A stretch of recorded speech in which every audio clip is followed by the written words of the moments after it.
Hi everyone, it's Bob again. Hope everyone's doing well. Um, I would hope you've been able to watch the series of videos and are making some changes and taking advantage of a bad situation. Uh, but you've got your kids home, you're home. Hopefully you're modifying their diets. Hopefully you're getting a different perspective on who your kids are, how to deal with them, creating more positive environments for them. Uh, Lots of opportunities right now. In a previous video, I talked about some of the foundational pieces that really define education and what we keep in mind as we're trying to educate a child. One of the very important pieces is processing. Now, most of you are not familiar with using a term like processing relative to people. Processing power, if we're talking about the processing power of your computer, you get that, all right? And you say, wow, I'm going to get this new computer and it processes twice as much as fast as my previous one. Get that. That's a much better computer, right? Well, our brains process information as well.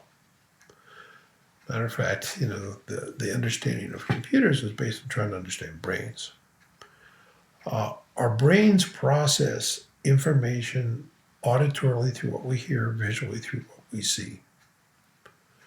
And if you will, the ability to process information starts developing at birth. And that development occurs based on the stimulation, the specific input that we receive. All right, so if we have little kids in very enriched environments, their processing skills generally develop pretty well.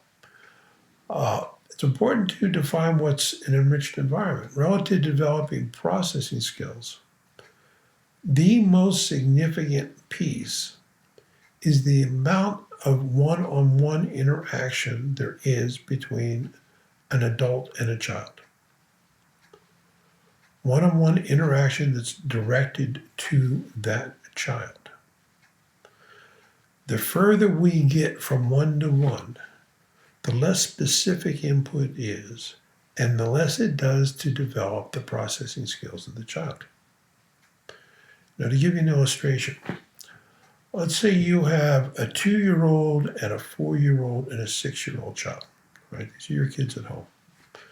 And you want to read to them, all right? You want to look at a book with them, all right? And all right, you got a 2-year-old whose ability to process, understand is down here. Then you got the 4-year-old is here, and then you got the 6-year-old is here. Odds are you kind of go to the middle, so you kind of go to the 4-year-old. And if you're targeting that 4-year-old, chances are your 2-year-old is going to be gone in seconds, all right? Because you're speaking in sentences that are too long, all right, and your expectations just aren't correct. And guess what's happening to your 6-year-old? They're bored. They're out of there too. All right. Now we're talking about just 3 kids, all right, with not a great range in processing power, all right? But it's enough range that it's very, very, very significant to being able to target the information to fit the child and target the information to build the processing skills of that child. One of the observations I've made, having been in this field for 50 years and watching the changes in society in 50 years, is I think we've had a global drop in processing in our children, particularly their auditory processing, in the last 50 years. 50 years ago, children were home until they were 5 or 6 years old. They went to kindergarten or first grade. And prior to that, they were generally home with mom or grandmom or some relative, all right, but there were not the daycare centers and the nursery schools and the preschools and the primary schools and all that stuff. It was home, one-on-one. And I think, we can actually see a correlation of the rise in attention deficit disorder with a rise in kids going to places earlier and earlier and less time at home. What started off as a good idea with Head Start, which was, providing an opportunity for kids in underprivileged situations so they could have a better environment as a young child. Yeah, absolutely, right on, good. Okay, but that does not mean that's better for everyone. And it is not better than one-on-one with a caring adult who is attending and working and interacting with that child. And that interaction can be, a little girl following mom around all day and talking all day as mom's doing the vacuuming and cleaning the house and fixing dinner and doing all those things. That's quality one-on-one interaction and verbal interaction. Right? It's not rocket science.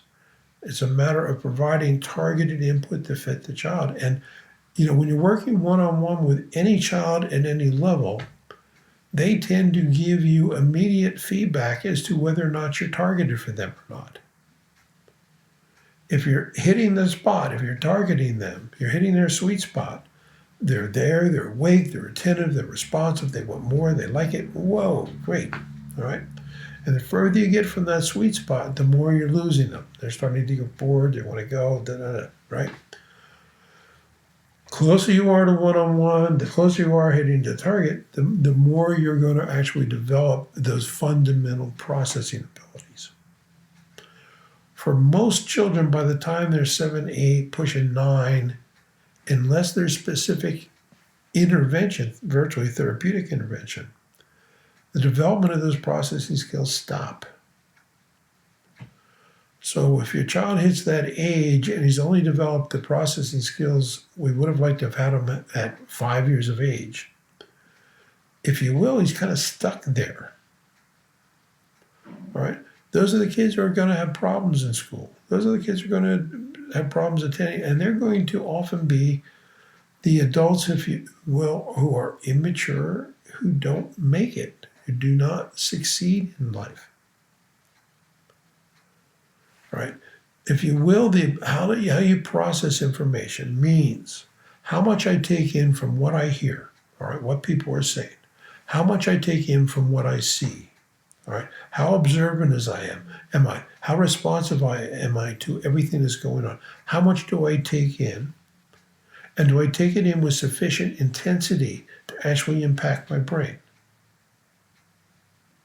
Then the more pieces I can take in that way, the more pieces I can manipulate, which is complexity of thought. And if you will, complexity of thought is pretty close to synonymous with smart. And, I through the years of working on this with literally tens of thousands of kids and adults, see really smart. A typical average auditory and visual digispan for a kid over 9 to adults up until their 20s. Well, sadly, after the 20s, your processing skills tend to start dropping unless you work on it. Is about 7 numbers, forward, backward. All right, being able to listen to a sequence of 1 second interval. If you can listen to, for example, 7, 9, 8, 3, 0, 2, 5. And repeat that, all right? 7, 9, 8, 3, 0, 2, 5, all right? You've got an auditory digispan of 7. All right, if you can do 8, that's great. If you can do 6, not so great. All right, if you can do 10, super. All right. It's a reflection of how much you take in and the complexity of thought. I have kids who can do processing into the 20s. And they're amazing. talk about smart. I mean, amazingly smart. And anyone who teaches any child will tell you that generally it's a lot easier to teach somebody who's smart than not so smart. And if you're an employer, it's generally easier to train somebody who's smart than somebody who's not so smart. All right? Good, superior processing is really important. Smarter is better. And how smart we are is not a reflection of what we were born with. I've talked in previous videos about neuroplasticity. What we put in determines how our brains develop. And relative to processing, how we develop processing determines how strong our processor is, how effective, how efficient our processor is. Okay? Big deal. Really big deal. All right. At NACD, when we're working with whole kids, we've got, 50 plus different specific activities to work on different aspects of processing. Right? And when we're working with individual kids and individual families, we are able to tailor everything to fit that particular child in that family. But one of the things we've developed over the course of years is different software programs. Beginning with our first software program, which was like in 1981, to work on processing, that ran on something most of you never heard of, which was a Commodore PET computer that had a cassette drive in it. All right, that's how long we've been doing this stuff. And then we developed another program called Brain Builder. And the most recent program is Simply Smarter. And Simply Smarter is really an exceptional program.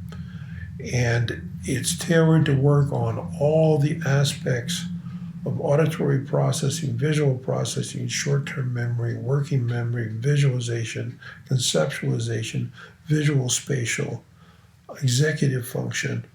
All those pieces, all right, are involved in the Simply Smarter program, which is an online software program. And it adjusts every session, adjusts what you get, levels you get in different activities based on your performance the previous time. So it is very, very, very, very targeted for the individual.